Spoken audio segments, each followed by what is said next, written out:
Hi, everyone, and welcome to Calling All Vegans, where we aim to network, support, and activate the vegan and animal rights communities, discuss the V word in a relaxed but unapologetic way, stamp out speciesism, and encourage pre-vegans to open their eyes, minds, and hearts and become vegan. I'm Sue Spar. This is my friend and co-host, Alec Bosse.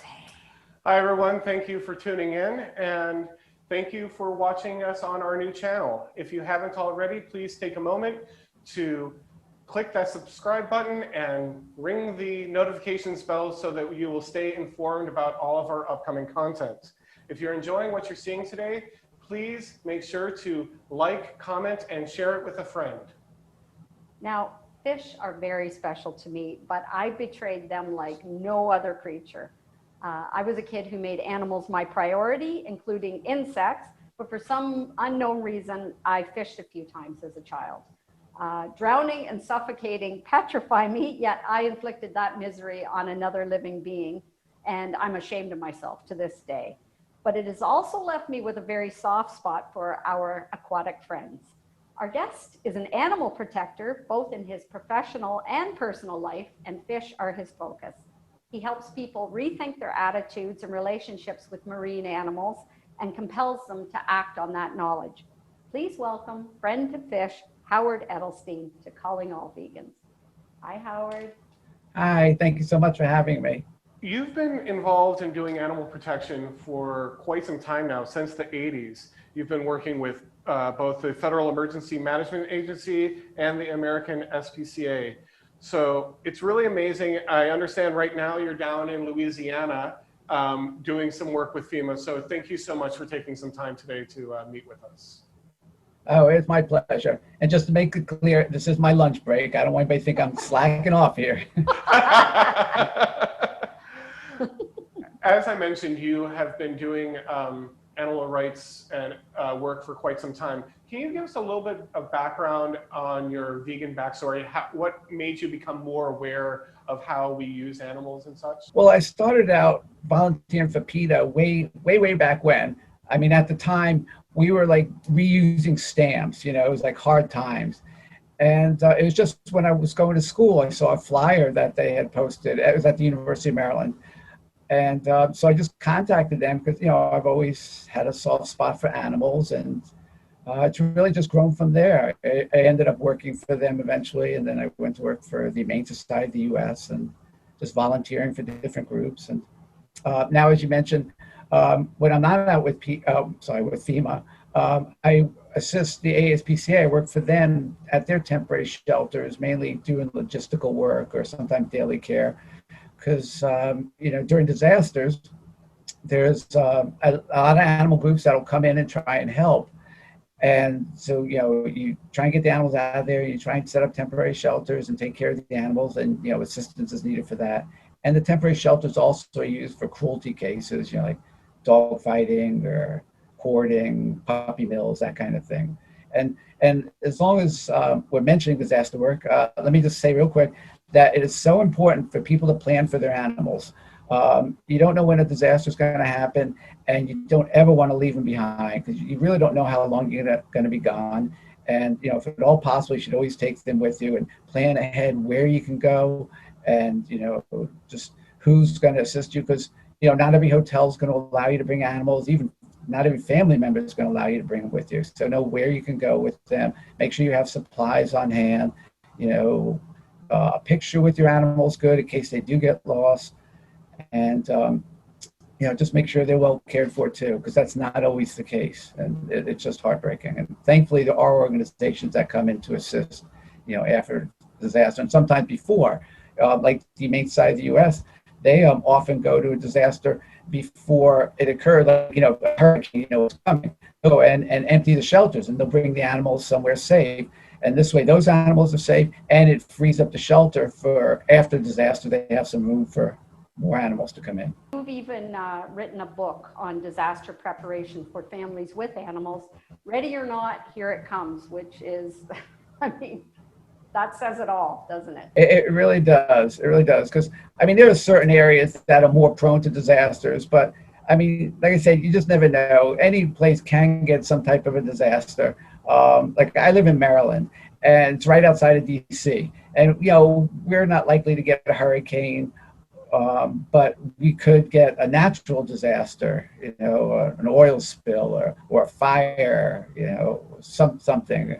Not everybody's happy about DC, so who knows what could happen. So it's best to be prepared. You always have, like, if you have cats, we have quite a few cats, and make sure you have carriers for them. Make sure you have supplies, anything that's needed. Just don't neglect. That's very valuable information, and I know I'm not prepared. So now today I'm going to go home and be prepared. I'm going to get myself prepared. Now, you are a director of Fish Feel, which works exclusively to promote the recognition of fish as sentient beings deserving of respect and compassion. Shall we say turning the tide on people's perception of fish? Earth is home to more than 33,000 known species of fish, which is more than all other species of vertebrate animals combined. Fish are in the unenviable position of being exploited more than any other category of animals, being subjected to the worst abuses, yet have the least legal protection and receive the least concern for their well-being, even from the animal rights community. When most people think of them, it's how to serve them on a plate, not in consideration of their rich emotional lives. Now, tell us about Fish Feel, and why are people so easily able to omit fish from their circle of compassion? Fish Feel, if I do say so myself, is a wonderful organization because there aren't enough organizations that do speak up for fish. Even as you said, the animal community, they normally don't speak up for fish. I guess a lot of people feel that it's too difficult of a subject because most people don't give fish any consideration. It's kind of, the way I see it, kind of like the way people viewed chickens 20 years ago. It's like nobody cared about them, but thankfully people, have come to realize that these are sentient beings, that they do deserve our respect and shouldn't be treated cruelly. And so people are starting to come to realize that about fish. They do have a nervous system similar to birds and mammals. They do have pain receptors in their mouth and throughout their body, so they do feel pain. It's just, we are more removed from fish. They're in the water. We don't hear their screams. You treat a farm animal or a person the way you treat a fish, and you would hear it. They would let out a yell. You would know about it, but you don't always hear that with fish. So people don't see the harm in treating them however they want. Not just fish too, but I get crazy when I see lobsters in tanks in grocery stores. And my husband John and I are always standing by the tanks and speaking loudly about the cruelty. And I admit that I have engaged some people in conversation that has become a little bit heated. And I recently read that unlike other animals, the nervous systems of lobsters and other crustaceans don't shut down as a coping mechanism. So they're unable to go into shock, and they're in extreme pain. So their suffering is excruciating and prolonged when they rip off their claws or their tail meat, or when their little bodies are boiled or steamed. Are there any campaigns underway at Fish Feel to stand up for these animals? We don't have any campaigns at the moment to stand up for lobsters. We do have a lot of information on our website, which is fishfeel.org. But you're absolutely right. It's just heartbreaking. Can you imagine? They're being boiled alive. Their claws are being ripped off. It's just heartbreaking. But no, we don't have any campaigns at the moment on that. And a lot of our outreach is kind of on hold this year because of Corona. Nobody's having events. We're not, doing tabling and working to educate people through outreach. It's mostly online right now is what we're doing. So fish oil is often discussed for the omega-3s, and it's just full of all sorts of misinformation from the industry to do that. Why do we not need fish oil, and what are some fish-friendly options that we can be using for our omega-3s? That's so ridiculous that people think, oh, I need to use fish oil, I need to eat fish for my omega-3s. Omega-3s are in all sorts of products. Flaxseed, chia seeds, walnuts. Who doesn't love walnuts?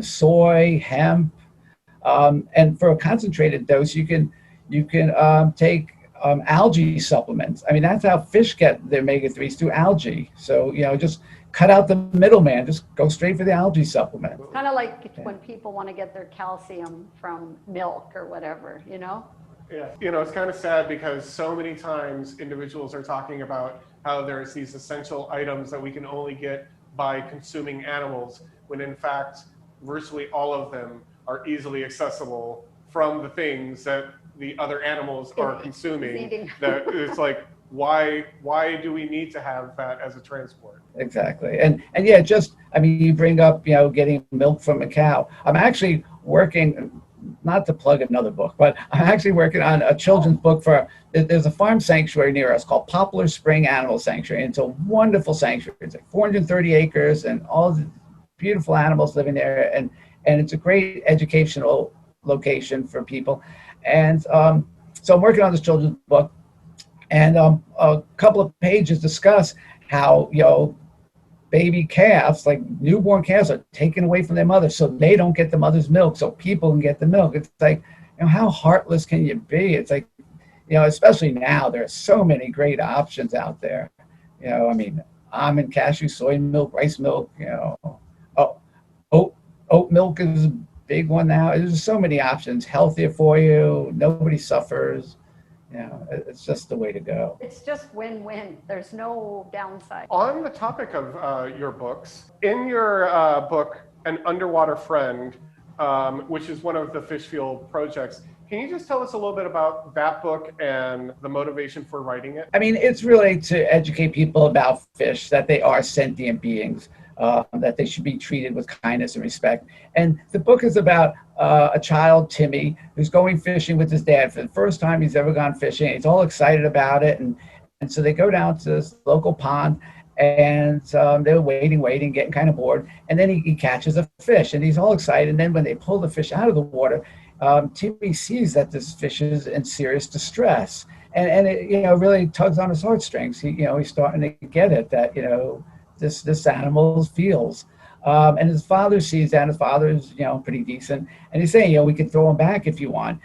And, but then father's up front with Timmy, saying that even though we throw him back, he might not survive, because, fish go into shock when they're pulled out of the water. They do have nerve endings in their mouth.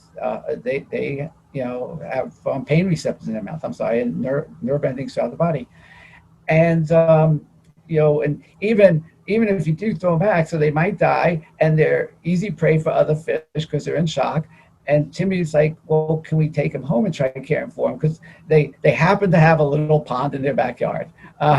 So they take him home, and over time, Timmy names the fish Wilma, and Wilma starts to get better, and they bond, and it shows how, fish recognize you. They can become friends with people, and you hear a lot of stories about that, how people who have fish, get close to the fish, or divers often go back to the same spot, and the same, animals come around to see them. And so they bond, and then, it dawns on Timmy that he really should be doing what his mother's always told him, and following the golden rule.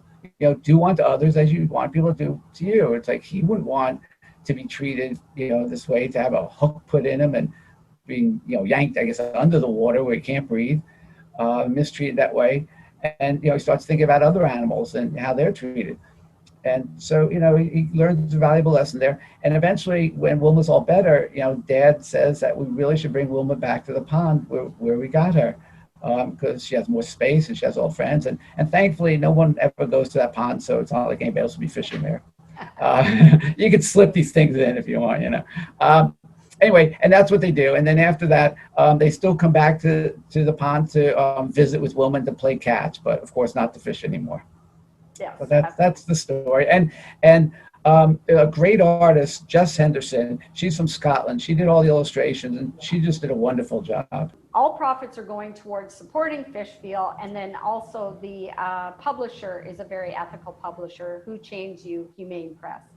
Now, the book uses a very gentle and age-appropriate approach to convey some very difficult information, and helps the reader see things from Wilma's perspective, the fish, Did you have only your younger audience in mind when you were trying to strike this balance, or you also wanted to make it a little more palatable to swallow for possibly fish-eating adults who were reading along? I'm hoping everybody, learns something from the book and, understands the message behind it. I didn't want to make it too gruesome, too graphic. I don't want kids going to bed crying or anything. Yeah, it was written for a younger audience, but yeah, there's certainly lessons that everybody can get out of the book. Absolutely. And did little Howard, or maybe little Howie, you were called back then, did you ever go fishing? Only my sister calls me Howie. And yeah, I went fishing a couple of times with my dad when I was young, and I never thought anything bad about it. It never crossed my mind. It was just something you do, and it seems very peaceful and wholesome. You're just sitting there with your hook in the water and relaxing. And, you're not thinking about the fish. And like I was saying before, they don't scream. You don't realize the pain. I mean, to this day, one of my favorite TV shows is the Andy Griffith Show. And it's just such a sweet show. But they start out the show by fishing, and it's like a big theme through the show is fishing, and it's just like some wholesome event. They accept if you're the fish. Exactly. It's terrible. And something most people don't think about is when you catch a fish, you're putting a hole in their mouth. And a lot of fish eat by sucking in. I mean, they get really up close to their food and then they suck it in. And it's a lot harder to eat, to suck when you've got a hole in your mouth. So, they're making it more difficult. So even if it's catch and release, it's more difficult. Even if they do survive, then they have a hard time eating. I didn't even think of that. That's unbelievable. Was Wilma, the Yellow Perch, named after a particular person, or was it just kind of made up? And what made you choose a Yellow Perch as the protagonist for the story? It's just a pretty fish. I mean, it's all, there's no real background to it. I mean, it's just a very pretty fish. I mean, they're all amazing in their own way. They really are. But yeah, perch are very pretty. And no, we just went through several names trying to come up with a, nice, sweet name. And we actually chose a female over a male because we thought people would be more, considerate, a little more compassionate towards a female. So there's no background to it. It's not like I knew a Wilma or anything. Well, you did give some background, I guess, to us that, the hole in the mouth, that's something with perches, that they actually have that difficulty eating. Silly question that I like to ask all of my guests, and that is, by being vegan, you've increased the likelihood of being on a deserted island by at about 800 to 900%. Usually it's with a companion animal pig. In your case, obviously there's also the fish around you to be concerned for. If somehow on that desert island, we were able to get you your favorite meal, perhaps a fish substitute, what would that meal be? That's tough if I have to eat the same thing every day. But I would probably be a good vegan pizza with, a good non-dairy cheese and nice. Some, can I swap out toppings each day? In this mythical situation, yes. I can airlift you vegan pizza every day. I can't figure out how to get you off the island. I know. What's up with that? Every day. Oh, okay. Well, I appreciate the pizza. But yeah, as long as you're in the neighborhood, can you give me a hand? So where can people find out more information about Fishfield? The website would be the best place, which is fishfield.org. And we have a very active Facebook page. So if you just look for Fishfield, it's updated constantly. Mary Finelli, who's the executive director, she works very hard on the Facebook page. There's a whole lot going on there. And just to kind of jump back for a second, I actually do have he's not a companion at my house pig, but I do have a pig that I love dearly and spend a lot of time with. And his name's Isaac, and he actually came from Hurricane Isaac down in Louisiana. Sadly, Louisiana gets a lot of hurricanes. And he was a little, they have a lot of, I guess you call them feral pigs, pigs that run wild in Louisiana. And he was found on a levee after the hurricane, just a little guy. And he went to, I happened to be down there with this other organization called Red Rover. They do a lot of, temporary sheltering, and they're a great group. They do a lot of good work. And so he was found there in Poplar Spring, who I was writing a book about. They said they would take him in. So Isaac was so small, he fit into a cat carrier, and we drove on up together. So we spent, like 17 hours together, and it was quite sweet. And now he's like 500 pounds, and he's a big boy, but he's still a really sweet guy. So not that I would want to stick him on a deserted desert island or anything, but he would be a great guy to spend time with. He's good company. Well, he's also the little guy, if people buy the book, An Underwater Friend, there's a picture of you holding Isaac. Oh, back then. That's right. I forgot. Sure. I forgot. And he does get a page in the new Poplar Spring book. Because I wanted to promote about planning for your animals, so I put a page in there with him. But yeah, I'm sorry to get off topic. But no, it's good. But yeah, I mean, Fishfield is headquartered in Maryland, but we travel, under better conditions. We travel all over, to try and educate people on fish issues, and lots of conferences. Mary's often speaking at conferences to make sure everybody's aware of the issues, that fish face. I mean, most people don't realize this, but in the last 50 years, the population of the oceans has gone down by half. I mean, you think, is a never-ending, supply of fish, but that's not the case. It's plummeting, and it's because of really commercial, pollution, other things, but mainly commercial fishing. I mean, they go out with nets that are miles long. I mean, hard to fathom. Or lines that have thousands of hooks on them, and they don't discriminate about what gets caught. Everything gets caught in these things, and often the nets get lost at sea, and they call it, ghost fishing, and just everything just keeps getting caught in these nets and dies. And so even for people that don't care as much about fish, most everybody cares about dolphins and whales and turtles, and even birds get caught. So we're just depleting the ocean. It's tragic. Yeah, it's a mess. It's it's such a mess. It's such a mess. So hopefully things could get improved before it's too late. And more organizations are starting to take on fish issues, which, I mean, that's a big part of our goal, is to get other organizations to speak up for fish too. Speaking of that, I want to give a shout out to Toronto Fish Safe. This is where I first met my very good friend Alec. It was at one of their demonstrations. So we just wanted to thank you very much for being here on the show, Howard, and I'm going to get Mary on again another time, and we'll drill down into some more of those issues for sure. If you want an intellectual discussion, then you should get Mary. if you want somebody that really knows the topics, Mary's the person that come on the show. Absolutely, and it's really been my pleasure. I mean, thank you so much for having me. Well, thank you for tearing yourself away from your duties. Again, we just wanted to say, if you could please visit our new YouTube channel, Calling All Vegans, it's called, to subscribe, like, comment, and share our content. Thanks a lot, Howard. Have a great day. You too. Bye.